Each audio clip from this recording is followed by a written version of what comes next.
नमस्कार, मी पंजाब डक. तर राज्यातल्या सर्व शेतकऱ्यांना सांगितलं होतं की राज्यामध्ये आता आम्हाला 20 तारखेच्या नंतर पावसाचा जोर ओसरणार आहे, म्हणून हा अंदाज लक्षात घ्यायचा. म्हणजे राज्यातला पावसाचा जोर ओसरायला आता सुरुवात होणार आहे.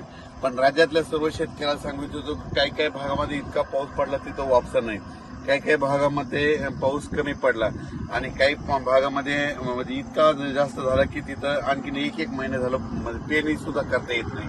पण राज्यात मात्र सर्व शेतकऱ्याला सांगितलं ज्यांची पेरणी झाली त्यांच्या झाल्या, ज्यांच्या राहिलं तर त्यांना जूनच्या शेवटच्या आठवड्यात एक चांगला पाऊस येणार आहे, म्हणून हा लक्षात.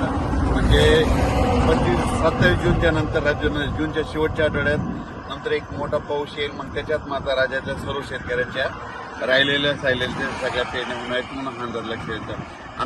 आता जे पाऊस पडला ज्यांच्या झालं त्यांचं झालं, ज्यांचे कापूस लाकूड झालं. पण आता 2 दिवसाच्या नंतर म्हणजे आणखी 20 तारखेनंतर पावसाचा राज्यातला जोर ओसरणार आहे. म्हणजे पाऊस कमी पडणार आहे.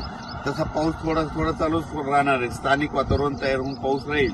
पण राज्यात असा जी इतका मोठा पाऊस पडत होता त्याचा पाऊस आता कमी होणार आहे, म्हणून हा अंदाज लक्षात